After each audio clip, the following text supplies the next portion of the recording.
Pangatlong gate ang ikinabit natin sa kulungan ng native pigs. So okay na, yung ating isang gate. Papunta doon sa ating gagawin na bagong paddock. Preparation ito para sa isang paddock pa na gagawin natin. Parang bigla ako natakot dito ah. May layog na nyug oh. Ayun. Para may pang-rotate tayo na paddock sa kanila kapag talagang sobrang putik na nitong lumang nilang paddock. Kapag kasi tagulan, akala mo ay swimming pool na putik dito eh. Dahil gumagana ang pinto ng ating native pigs, gawin nating tatlo. Masusubukan na naman ang ating welding skills for today's video. Kaya meron tayo ulit GI pipe dito. Pinagtulungan namin ni John Paul. Ako ang tagahati ng tubo, si John Paul ang taga-welding. Naalala ko dati kapag may kailangan ipa-welding, mahirap makahanap sa lugar namin dito. Makakita ka naman, isang spot lang na kailangan, 100 pesos na kagad. Which is understandable naman ang pricing. Pero Makati din eh. Maganda pa rin talaga na may alam ko sa mga ganito. Mga small job lang naman ito. At hindi naman very critical na mga steel trusses na may mababagsakan kapag pangit ang welding. Kaya kayang-kaya na namin ito. Yan, kompleto na. Full weld na lang, tapos yung kabila naman.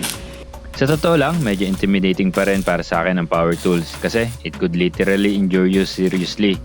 Worst, mamatay ka pag nagkamali. Bukod sa napakalakas na tunog lalo na ang grinder, talagang delikado din naman talaga. Kaya mahalaga, minimum ang safety goggles. Then, walang skin halos na naka-expose, malaking bagay yan. Kunting ganun-ganun lang, natapos man din, matibay din naman. Kahit ibagsak-bagsak. Boy. Ay dapat lang para kapag sinaltahan niya ni Whitey. Para sure na mawi-withstand niya kapag sinandalan o kapag challenge siya ng ating mga baboy. Dinala ko na sa farm ang ating nagawang gate. Dahil kaulan lang, ayun, ang ating mga alaga, tuwan-tuwa na naman sa mga putik sa kanilang mga pwesto. Si Whitey, ginawa ng putik lahat ng lupa sa kanyang paddock. Napakahusay. Sa kalawakan naman ng sa inahin, wala naman naging problema. Sila i-behave at ang ating beak naman, yan, tuwan-tuwa sa kakapiranggot na tubig sa kanila. Pwede na daw yan. Dito ko sana sa side na ito ilalagay, kadikit ng paddock ng native pigs. Kaso katapat siya ng mataas na nyog eh. Bigla ako natakot dito ah. May layog na nyug oh. Ayun. Taas, sakto dito sa gate nito ah.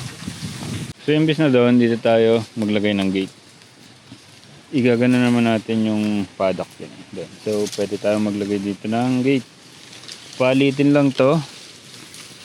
Saka ito, so magbabaon tayo ng dalawang poste para sure tayo na matibay yung pagkakapitan nun. Nanguha ako ng kawain muna pang poste sa ating pupwesto sa pinto ng native pigs. Ang daming available dito eh, kahit magpalit from time to time, sulit naman yan. Kaysa magpadalos-dalos tayo na bumili ng materyales, possible na pumalpak tayo. Pero pag ito, less cost ang ating pagkakamali kung sakali. Habang tinatapos ko ang aking project, pinalinis ko na rin ang isang side ng paddock. Kasi gagawa natin ito ng paddock na malilipatan nila kapag masyado na maputik ang lumang paddock. Kumbaga ay may rotation if kailangan. Kasi kailangan nyo para ang virus at bakterya ay hindi mag-build up. Kailangan na natin bilisan at tumidilim na. Patapos naman na ito. Ididikit ko na lang ang hagwire. At ang mismo bakod natin ay alambre na lang natin. Hindi pa lang natin maalis ang linya ng electric fence sa tapat ng gate na to dahil kailangan natin yung connection papunta sa paddock ng biik. Pag inalis natin yon, mawala ng kuryente ang mga biik. Masamang balita yan. So okay na, yung ating isang gate. Papunta doon sa ating gagawin na bagong paddock yan.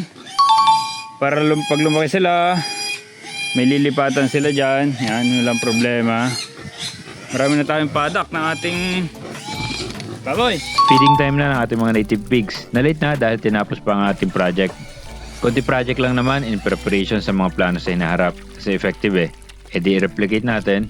Ganun lang naman sa farming. Continue or replicate what works. Hindi tigil ang hindi na gumagana. Yun lang. Peace.